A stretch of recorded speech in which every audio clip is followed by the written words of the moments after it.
everybody. My name is Erin Payton, and I'm the Executive Director of the 19th Century Charitable Association, located in Oak Park, Illinois. We are so happy to have you tonight as we have a Mind Boggle program, which is entitled Tech and Data, Balancing Digital Advancement and Privacy. Before we bring on Diane Moses to introduce our presenter, I just want to tell you a couple of things you might want to know to enjoy the program better. If you have any questions during the program, you can ask them either in the Q&A or in the comments. And towards the end of the program, I will be unmuting a couple of people so that you can ask the question to our presenter, Anne, yourself, which is really fun. And during Anne's presentation, she is going to pose some questions to the audience. So that is going to be a fun thing we've added for tonight. And so people are piling in. Our Mind Boggle programs are kind of a interesting take on two different topics, and we do them every once a month. So you can always look at our website and find out more information on the next one.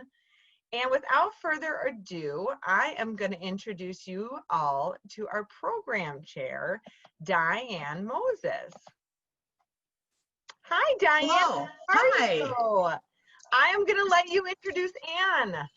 Okay, let me just say one other quick comment about Mind Boggles. It's really not a debate. It's just to shed knowledge about different perspectives and possible outcomes. And we're always looking for your suggestions and ideas. So if you have an idea, please let me know. So I'm very happy now to introduce our presenter. Ann Tan is a former Oak Park and River Forest High School graduate and recipient of the 19th Century Scholarship Award. She has worked in digital media for the past 5 years and started working in tech 2 years ago with a focus on developing digital strategies for some of the largest Fortune 500 companies. So we're happy to have her, and please give her a warm virtual welcome. Thank you. Anne? Hi, everyone. Well, thank you again for having me for tonight's Mind Boggles. As Erin said, today's topic is on tech and data, balancing digital advancement and privacy. So just a quick agenda of what we'll be talking through today. I'll go through a general overview, thinking about how different technological advancements have both benefited consumers and also hindered around privacy concerns. So we'll start with the cons around privacy concerns, data breaches, and so forth. Talk about the benefits of tech. And then lastly, think about takeaways, learnings, ways that you can personalize your consumer behavior so that it's safe and tailored to you.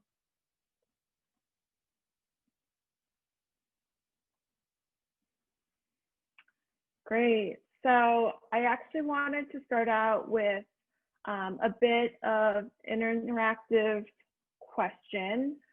So which of these items does not share back information to the company? What I'll do is I'll start from the top left and move down. Please let me know if you need any clarifications around these specific items. So the first one is a smart thermostat. Some of the big brands are Nest. And then next is a virtual assistant. So something like the Amazon Echo, where you say, hey, Alexa, and then it'll give you an answer. Following to that, a security camera with AI. So AI being facial recognition technology. Next is the DNA genetic test. So some examples would be 23andMe or Ancestry. Then we have auto insurance with Safe Driving Monitor, so incentivizing safe driving. Social media is pretty straightforward, but some examples would be Facebook, Instagram, Snapchat. And then we have cars with driver assistance, such as Teslas. And then last but not least, your loyalty cards, such as your Jewel loyalty card, your Target loyalty card, and so forth. So we'll take a pause there. Please let me know if you need any clarifications on any of these items. And does anyone want to share back if they have an idea of which of these items does not share back your personal information? Al Parcham, what do you think? They all share it back. Oh, you are 100% correct. I was hoping that I would stump someone with that, because when I practiced with my partner, I believe he first guessed loyalty cards and then auto insurance. So I thought this one would stump people, but clearly it didn't. That is correct. I was actually surprised by just the wealth of information that was collected across all of these. And, you know, I work within tech. I do a lot of advertising that takes third-party data from a lot of these technologies. So it was interesting to me, just the breadth of this. So starting at the top left again, I'll go through and kind of talk through the different information that's collected and sort of the trade-off that we make when we bring these technologies into our homes, into our lives. So a smart thermostat learns about the temperature zone and movements around your house. And really the added bonus that a lot of people see in these is they potentially save you on your energy bill. For instance, an example close to home is ComEd. If you participate in the Rush Hour Reward, you can save $40 over the summer with the smart thermostat. So these are programmable remotely. However, in return, they do share data about basic activities that take place in your house, like when people are there and when they move from room to room. Next is a virtual assistant.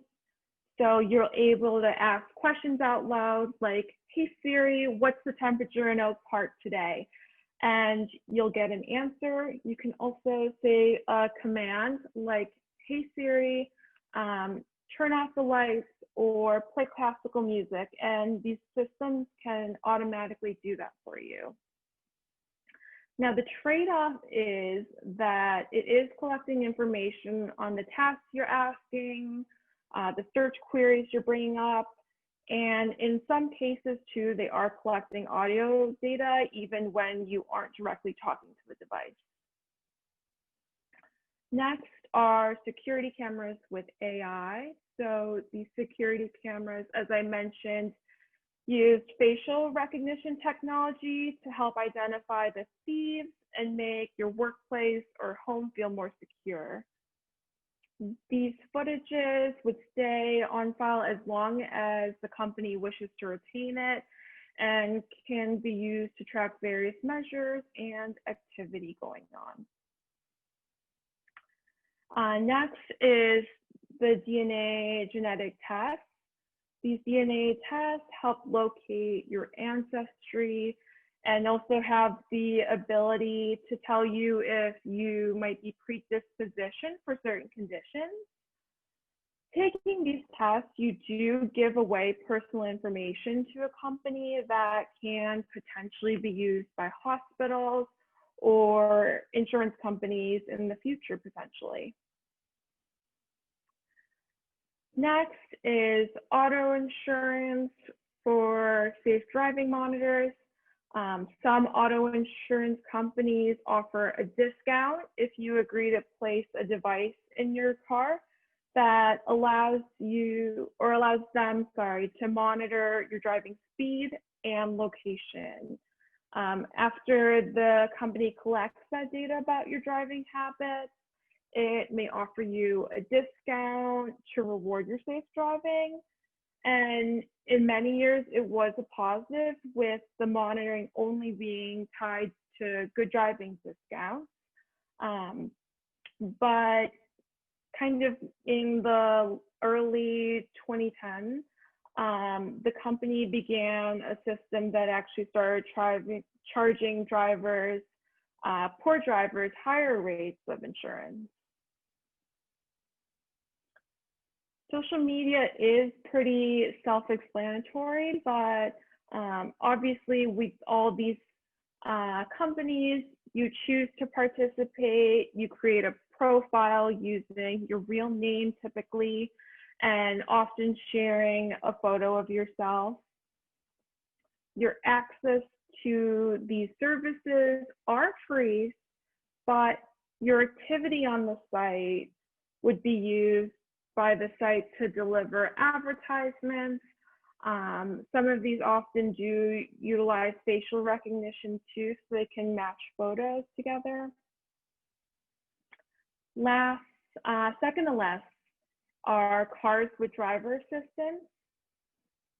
So information is gathered to improve driving performance and safety, but there is a bit of privacy that's given away, like all of these. So by reminding people to keep their eye on the road, these driver monitoring systems have some big potential benefits. However, with cameras, sensors, and other technology in the car, it is unclear how the data will be used in the future. Last but not least are loyalty cards. This is probably one of the oldest on this list. Loyalty cards obviously save you money on your purchases, and in exchange, the stores will track your shopping behavior, and in some of these cases, they do sell this data to third parties to help target and advertise off of this data. Great, so what does this all mean? Obviously, it'd be hard for us to be hermits, to get rid of Facebook, completely remove any forms of technology out of our house. So realistically, it is a balancing act. Data can be incredibly powerful, driving faster machine learning, more seamless user experiences, ad spend that actually allows certain platforms to be free to users, and more personalized ads. However, this typically comes with a trade-off. People exchange details about themselves and their activities for services and products on the web and app. This leads me to privacy concerns that a lot of people do have around a lot of this newer technology. I'm going to make this exercise a little bit more brief in the interest of time, but what we're going to do, and feel free to grab a paper and pen if you want to jot down any of these numbers as you're going through this exercise. Otherwise, feel free to just take note mentally. So I want you to go through and think about how many apps are on your phone, tablet, smartwatch, etc. So these apps can include the weather app that's already pre-downloaded, your mail app, apps that you readily downloaded, such as Facebook, Instagram, and so forth. And feel free to make a mental list or come back to it. I'll be going down into search now. So this is obviously a bit more of an estimate, but think about how many searches you make each day. And these can include simple searches on your laptop or computer, going to Google, making that search, or even searching on your phone, using Siri or Alexa to ask the question, and so forth. Now that you have that number in your mind, lastly, think about social media. How many platforms are you registered on? So examples of social media include Facebook, Instagram, Pinterest, Snapchat, and so forth. I have a feeling, being a millennial, my list is a lot larger and I'm giving up a lot more data than everyone else on this call. But now, as you're thinking through those numbers, I'm going to talk through examples of how the data can be collected from these sources. And as you're going through, if you have multiple phone apps, think of this data going to multiple sources that can later be harvested.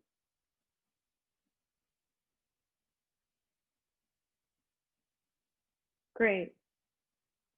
So apps are an application downloaded by a user to a device.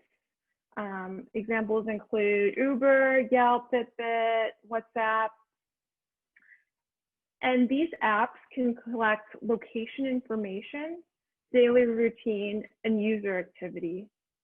So if you are opting, and a lot of people do for apps like Uber and Yelp, to keep their location on at all times, they can understand where your home is. They can understand that you typically go to the Starbucks every morning, and they can understand your day-to-day activity as you go through your day.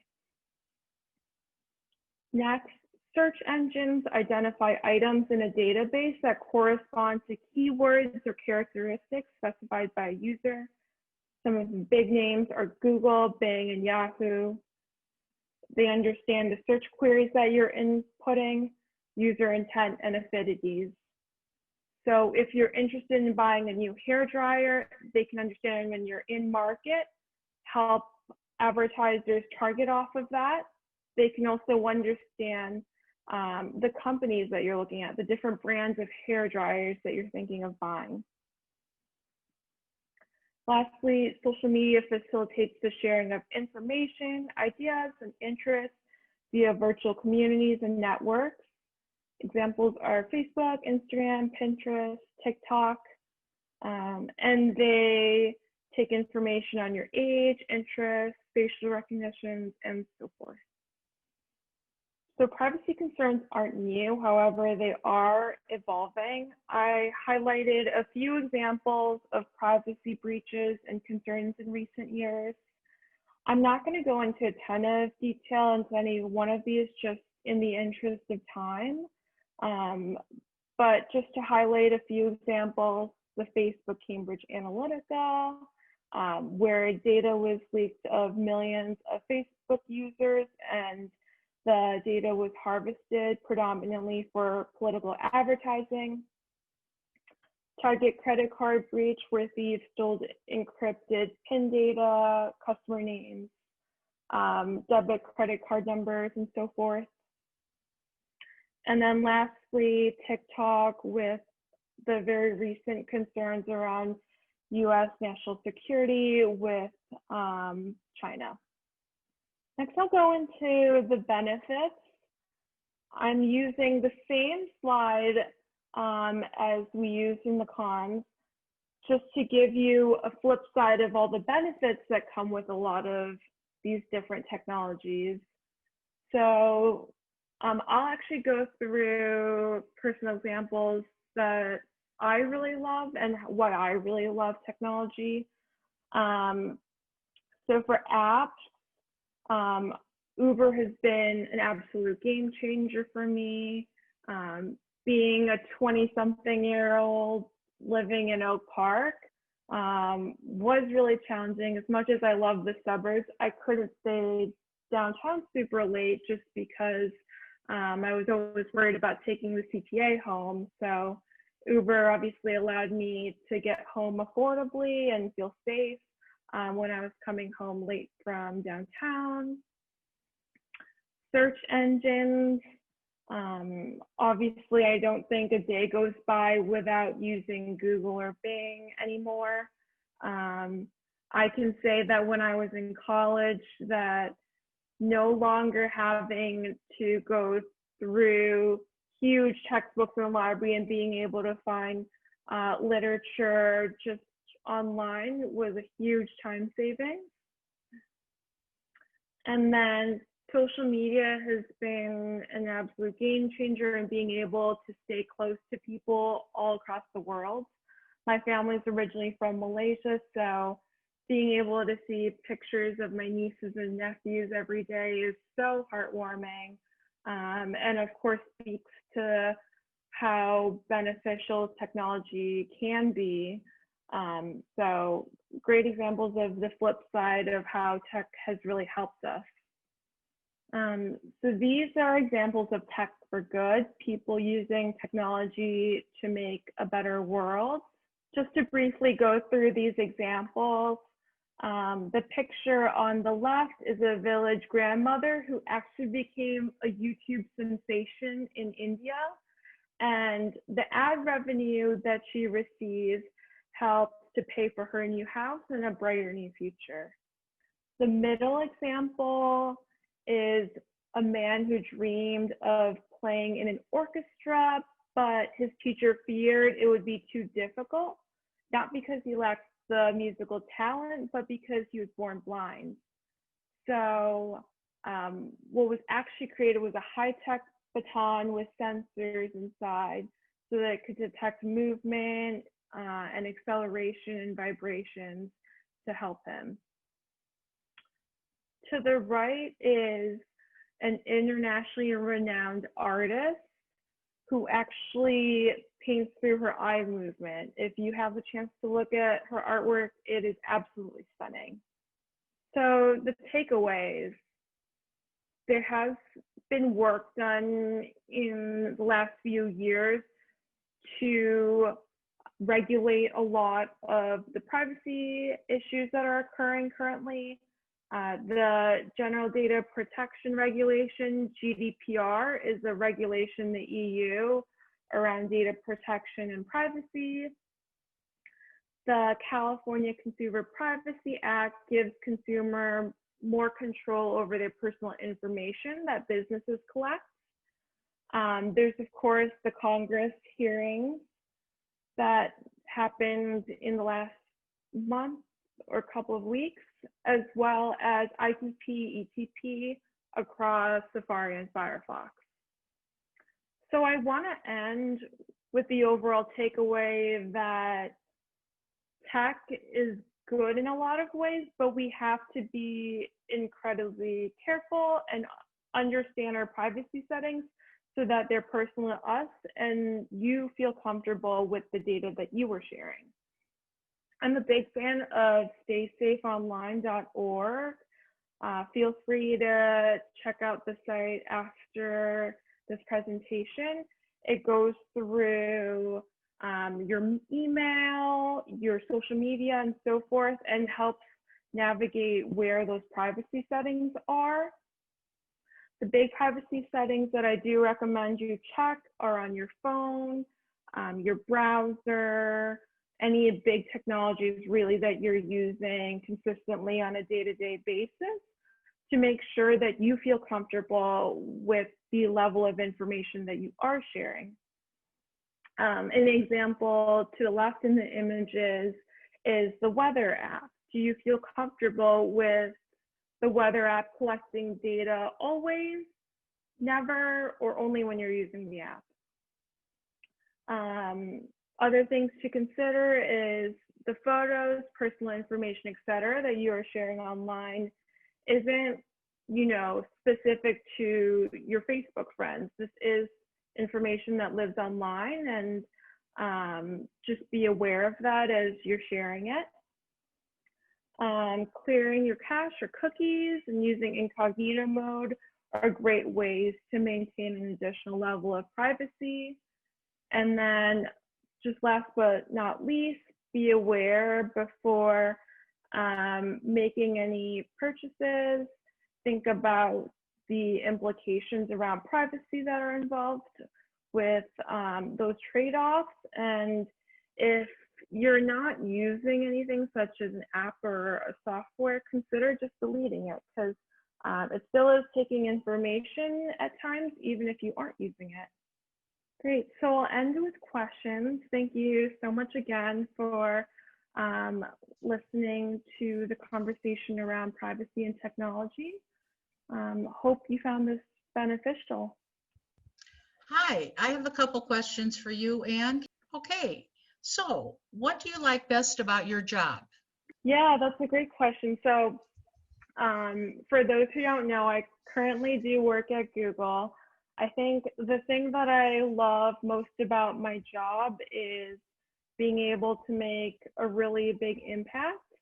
So I do currently work mainly with advertisers thinking about strategy, but Google does have a lot of flexibility in being able to help for good. So of course, with the pandemic, it's completely changed the way we look at education. So I've been helping with the Google for Education team in thinking about what remote learning looks like for the rest of the year and how we can really improve the product so that they service the needs of all the teachers and students currently that are remote across the world. Okay, you might have just answered my next question, but it Okay. is, what have you accomplished so far that you're particularly proud of? What you just said I or think something else? I think that answers the question. I do feel incredibly proud that, you know, Google is a really special company and that everyone uses it day to day in some parts of their life. So having that larger impact is something that I am really proud of and happy to be a part of. Okay, my last question is, what is something really special that you would like to do in the future? Ooh, that is a great question. Thank you. You know, Aaron, I don't know whether I shared this with you, but my mom and my aunt worked at the YMCA. Most of my family is either in nonprofit or education. So obviously the 19th century is really near and dear to my heart, as is work around education. So I think in the future, I would love to be able to either work within Google for Education, so working on a lot of the ed products that come out of Google, or helping in their nonprofit sphere. Just being such a big company, they are able to make such a huge impact on, you know, sectors that normally don't see quite as much love as for-profit companies. So I definitely would love to invest more time there. Okay, fantastic. Thank you so much. It was very interesting. Now we'll see if any other people have questions. Sure. We have got some questions for you, Anne, from the audience. Great. And so again, I'm gonna say your name and then I'll unmute you and you can just go ahead and ask Anne your question. Jean Louise Edwards has her hand raised. So Jean, I've got you unmuted. Okay, I just want to know, I see all the time cookies, and I don't really understand what they are. What are cookies? And you mentioned cash, so what's that too? Goes along with the cash/cookies. I have no idea. Yeah, that is a great question. As you were asking that, I'm like, I don't actually know why they're named cookies, but cookies are essentially an anonymized way to collect data on an individual. So obviously, you know, governments and Google, you know, all the really big tech companies do have certain restrictions in place. So they can't know that Jean is looking at X site at X time. So what they use are cookies, so an anonymized list, numbers and alphabet letters, so that they might not know that it's Jean, but X individual was browsing on X site. And that information alone might not be that helpful, but once it's used across millions and millions of people, it helps advertisers to really understand who is visiting their site and how they can use that data to target them later as they're browsing the internet. Okay. So two examples I can add to that is a good use of it and a bad use of keeping that information. The good one is, let's say you get kicked out of Target and you've put some stuff in your shopping cart and you go back in and like the shopping cart will still be there, which is good because it saves your information. And like the bad is, let's say you do a search for like, you're trying to buy a chainsaw. I might be trying to buy my husband a chainsaw. And then you go on to Facebook and all the ads are chainsaws because like they, right? Isn't that a good example? They carry your information over because you didn't clear it out. Because they kind of save that and then they want to market to you because they're trying to sell you something. So clearing that out every once in a while is not a bad thing. I need to do that. Thanks, Jean. Welcome.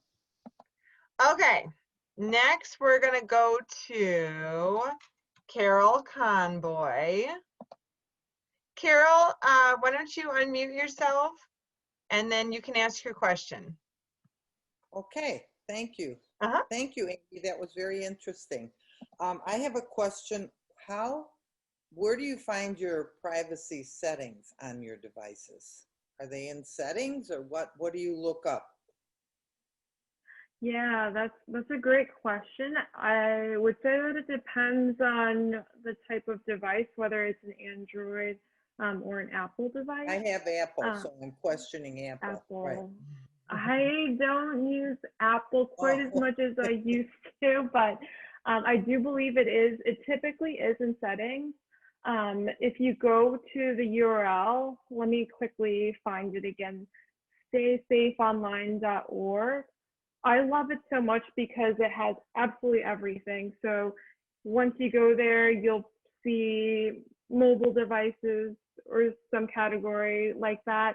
And then you can just click iPhone and it'll walk you through exactly where to find your privacy settings for your going phone. to that website is where you find a lot. Oh, okay, good. I never heard that's that. my sneaky trick to find everything. That is. Thank you very much. Yeah, I didn't know for sure what that was. Thank you. Awesome. Thanks, I appreciate Carol. it. Yeah. Okay. I am going to bring on Georgia Parcham next. So, okay, so there's a certain paranoia involved around devices like Alexis in particular, the ones that are in your home and supposedly listening to everything you do. But I find that my home life is basically boring. So why should I be paranoid about Alexa? That's what I want to know. I understand marketing devices. I understand they're going to target me for marketing. But if I'm just walking around my kitchen, and if I have a person I know can hugely benefit from Alexa because, well, they're blind or whatever. There's devices that are making life easy for many, in particular, disabled people. Why should we be paranoid about them? Or should we? Yeah, I think that I'm not, but that's great. All judgment. I think I mean, everybody, yeah. Go ahead. Go ahead, Erin. I was going to say, I think everybody feels differently about it. I mean, a lot of people think, and it is with everything in life, there's a spectrum on how we react to certain things. So some people like Georgia are like, I have nothing to hide. Who cares? And what am I doing with matters? Exactly. Anybody else? Yeah. For marketing. Yeah. Exactly. So then someone, otherwise might just say, I just want to have my privacy and I don't want, I want to keep as much privacy as I can. And so I think it's a personal choice. Anne, would you agree? Totally. Georgia, I think that you bring up a great point. I've seen, completely different reactions to virtual assistants. I've seen people like you that are like, it does so much for me. And I am not a bad person. I'm never going to go to jail. Why does it matter? And then I hear other people that have seen news articles of, I think there was an example of in the US a year or two back of an individual, I think, being suspected for a murder, and the local authorities wanting to take his Alexa data to kind of parse through to see whether there was anything they could link. I didn't stay super connected with what happened, but there's some people that might just say, I don't feel super comfortable with the potential of that data being saved and authorities potentially in the future having that ability. But again, it's a personal trade-off. There's a huge amount of benefit to having them, but on the flip side, you also don't necessarily always know where that data is going to land up in the future either. Okay. Yeah. Yeah, good question, Georgia. Okay, does anybody else have any questions regarding technology? Because if not, ask them now, raise your hand or put it in chat or Q&A. Al Parcham's back for more. Hi, Al. Hi, I just wanted to ask a question. It's my understanding is that privacy legislation is much more strict in Europe than it is here. Could you say anything about that? How would I see that if I were a citizen in the Eurozone versus being here? That's been an interesting thing, being tied to advertising, thinking through navigating the EU space. So you are correct. The EU has been a lot more strict. There's been a lot harsher fines across a lot of the big companies in terms of data, in terms of kind of the fairness of how they're using their technology. I'm trying to think of an example, but specifically within the EU, there's a lot more restrictions around targeting. I'm a little closer to the CCPA, so the California rules, just because most of my advertisers are only US based, so I can give that as an example of what California is doing and maybe potentially what we'll see kind of across the entire US in the future. But specifically for California, we have pretty strict rules now around how advertisers need to declare their media. So for a lot of ads specific to California, they do need to create a page. So for instance, a company would need to create a web page that if an individual didn't want to be opted in, they would have that opportunity to customize their ads accordingly. But things like that. There's also like larger things around targeting. So like not being able to specifically target individuals around household income and so forth if you have fair lending regulations, if you're, you know, a finance company. So things like that to make it just a little bit more anonymized so that they can't be reaching specific individuals quite as easily as they used to be able to. Awesome. Thank you. you. All right, we got a couple other hands up. Aggie? I just want to say, Ann, we're so proud of you. We met you when you were 18 years old, coming out of Oak Park High School, and we followed you for 4 years. Every year you were doing more and more and more wonderful things. And God bless our scholarship from the 19th century that we were able to help you get to where you are. And you're just fabulous. That's all I want to say. Aggie, you're making us all cry over here. I think Aggie beat Janet. Janet wanted to say something as well. But, that's awesome. What do you have to say about that? I do just want to say how full circle this feels. You know, I can't begin to express how grateful I am for the 19th century. You know, to Aggie and Janet's point, just a couple years ago, well, more than that now, I'm aging myself, but I did receive the scholarship, and I don't know, Aggie, whether you remember, but I've always been incredibly shy. This isn't easy for me. And just the growth and the mentorship that I've had through this nonprofit has really allowed me to get to where I am. So I am incredibly grateful for the 19th Century. Beyond just this amazing programming, you also do such fantastic work within the community. So thank you all. Oh my gosh, that was so sweet. Okay, we're going to end on one last question. Carol Conboy can't get enough of this presentation because Carol has one more question. Yeah, I'm here. Can you hear me? Okay, yes, I know you use this app all the time, Carol, so why don't you ask the question? I never use the app TikTok, and I'd like to know more about it exactly. What is it? I know it's a lot of controversy about it that I hear, but can you talk a little bit about TikTok so that we can understand it a little better, or I can? Maybe everybody else knows, but. Truthfully, it's, again, I'm dating myself, but it's a little bit newer for me too. It's predominantly a Gen Z app. From the little that I have seen, it's a lot of dancing and different things around music.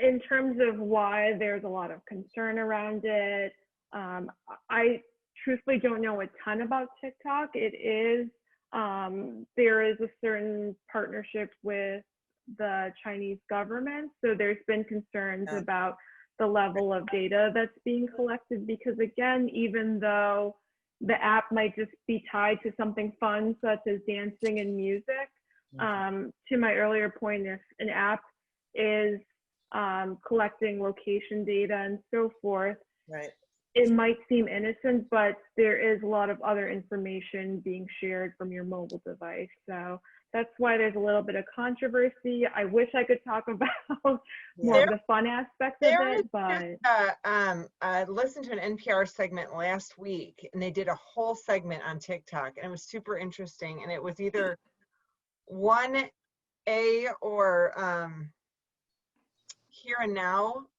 Carol, if I can find it, I'll send it to you. But it really went more into why the United States is potentially going to start making restrictions on it and stuff. And it's really what Anne said about China and the government, you know, having access potentially to all businesses. And so that would then give them access.